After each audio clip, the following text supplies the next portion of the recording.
30 years ago, as I said, when those Jesuits were killed, their housekeeper and her daughter. It's the equivalent of going to Boston College, Georgetown, Holy Cross, or any of these places, taking out the brains of the operation. I'm going to say something pretty gruesome in a second, but I'm going to move through it because I know I won't mix around the age here. But I remember being so upset as I was studying for the priesthood to hear that this happened. I don't know if anybody here remembers 30 years ago. You know, when you are shut up and shut down because of what you believe, that's scary. We have varying degrees that go on in society today, in our country today, in the world, in the church, in our families. Can't talk about that. I don't talk about that. But we know that the outcome is right smack dab in the middle of those 6 candles. And yet he says, keep persevering. People will hate you because of my name. And they won't like what you're going to say when you speak up for those who don't have a voice, or have a voice but it's not being heard. When you want to educate people and help them to think for themselves. When you persevere, not a hair on your head will be harmed. And yet all we do is look at that and say, wait. I mean, does that not cause some sort of a disconnect in us? What's he mean? Because a hair on his head is certainly harmed. 6 Jesuits, the four churchmen, they're coming back from the airport. Gene Donovan, Mark Gazelle, Ina Ford. Raped and thrown in a shallow grave because they're being shut up and shut down. In 1980, Archbishop Romero, a year ago, canonized because his eyes were open as he came out of his ivory tower and began to see the reality of people's lives, and then began to be the voice. You are our voice, people said, if you've ever seen that movie. And he knew what was coming, and he didn't have his own death wish. None of us does. He knew what was coming, and he said, you may kill a bishop, and I'm paraphrasing, but my blood will rise up in the Salvadoran people after 60, 70, 80, 90,000 people just disappeared. Well, you don't just disappear like Tinkerbell's one, poof, and you're gone. You disappear through brutal ways. Torture. Killed. Raped. We heard about the Maccabees last week, huh? The tons of it. This is heavy-duty stuff. All in November, you hear these evergreens. Because there is a cost to our faith. I think it was Bonhoeffer, I'm not sure, who said this cheap grace and non-cheap grace. I forget the word that he used. Huh? There's a cost to discipleship. And yet, I feel like here we are in this cool but warm community, downtown Boston, safe to preach, to gather, and to believe what we do.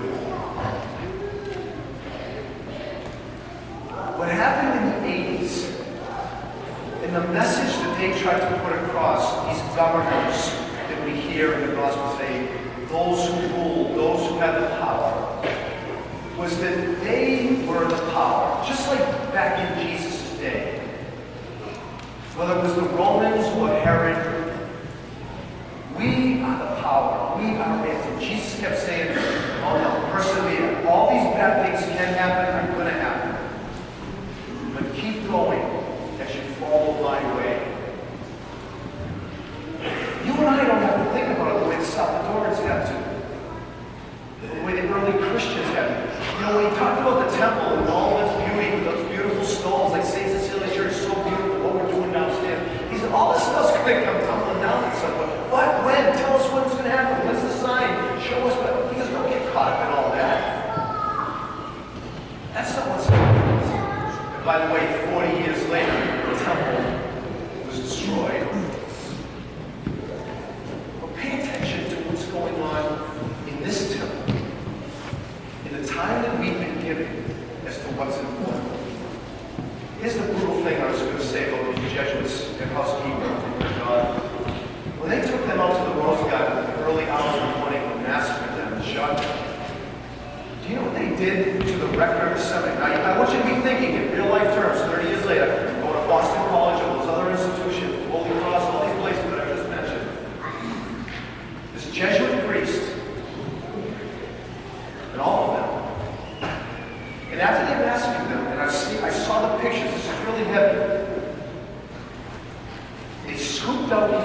brains and put them in a pile I've never forgotten. I have it emblazoned in. It's like when you see something bad, you can never get it out of your head. And what was that? That was a message. You want to think? You want to teach people to think? They label him the brains of communism. He wasn't a communist. It's the gospel. The gospel is going to equally affect people on the left or the right. Communist, socialist, democratic people. The gospel is going to offend monarchs. It's going to offend the poor. It's going to offend everyone on some level. There's a price that is paid. It's the reality of this life that we live, that there will always be crises of world disorder. It's going on now in our country, just politics in general, across the board, my opinion. No matter what side anybody's on. The impeachment proceedings. It's going on in our church with trust and accountability, lack of leadership in the most crucial of times, with resistance of the current CEO when he starts addressing clericalism. Clericalism, do you have a sense of what clericalism is? It's basically that sense that we as priests, nobody says this, but are better than you. And we're different. We're held to another standard. And that's not said in the healthiest way, another standard, a deeper standard. We'll protect ourselves, we'll police ourselves. Nobody ever puts the fox in charge of a hen house, right? And the resistance toward the Pope, even the Cardinal, as he heads up the sexual abuse committee throughout the world, with other leaders saying, doesn't happen in my country. That's in America. That's over. There's a crisis of world disorder, national disorder, church disorder, and even in our own bodies and minds as we age.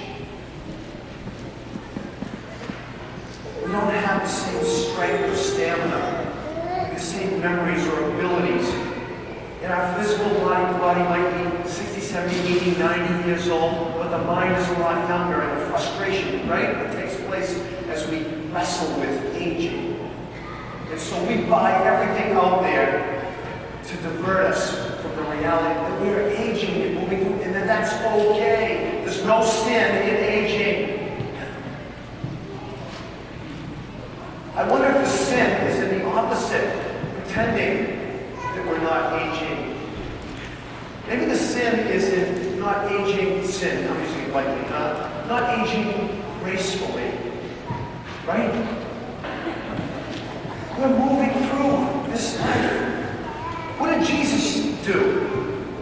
Remember in the beginning we heard that he aged in what? Wisdom and grace.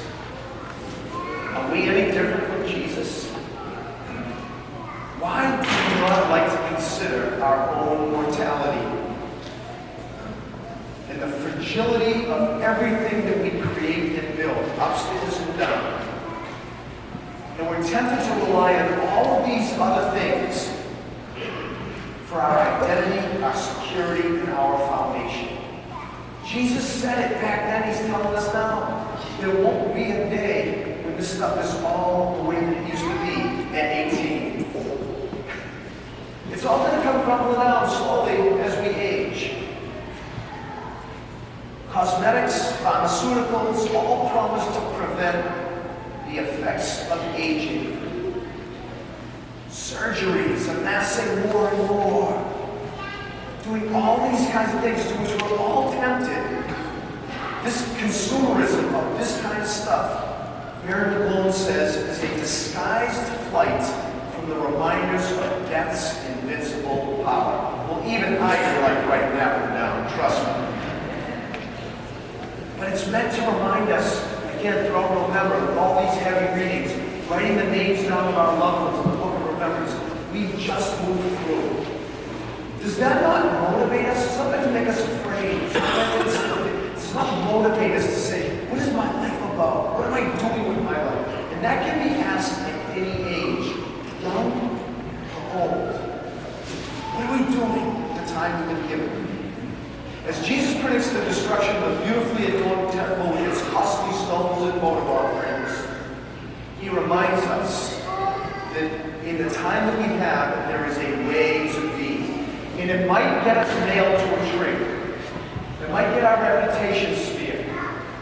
It might get us killed in the ways that I started out with. It might cost us our job. It might cost us some friendships in our social circles because we think and vote differently, because we believe and act differently. But there will be a cost. He says, whatever it is that goes on where there is this strife, quote, see that you are not deceived. Don't put all the eggs into the one basket of the stuff that's of this earth. I'll give you the wisdom. I'll help you to persevere. And by your perseverance, he says, you'll save your lives. The early Christians that he's talking to, and that subsequently came after him, didn't expect the end of the world the way they thought. Remember? When's this going to happen? Give us the date. What are the signs? What should we be looking for? He's like, okay, we're not up to that. Huh?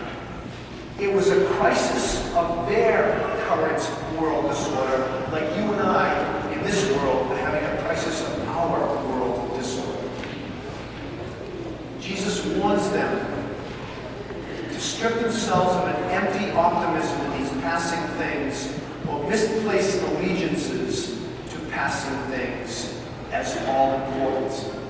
Just don't buy into that. Move from self-centered ambition that can detour us from reliance on God as to what's important to this life. God, the one who gives us what we need to deal with any crisis or any situation in life. It's strangely similar today to what Jesus describes in the gospel. Mary Malone says, ours is a socially and psychologically precarious epoch. We've lived with the threat of atomic warfare for 74 years.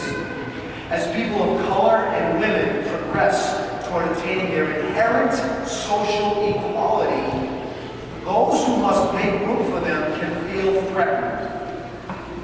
Some of us take our anxieties out on new immigrants by reenacting the prejudice and persecution our own immigrant ancestors faced in centuries past. Think about that Irish, think about that Italian, think about that Polish, think about that. Think about that.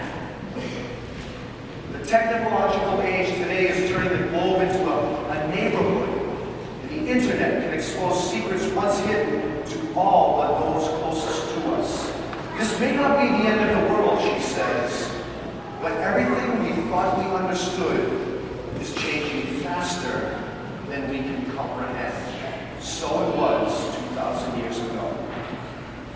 And so I end with the reminder of Jesus. We are mortal. These institutions, these buildings are impermanent and imperfect. And as human beings on earth, our life is just moving through. But it's not a time for us to be afraid and to worry. He is with us. Let's just not follow any false security blankets that will deceive us into ignoring the crises of our times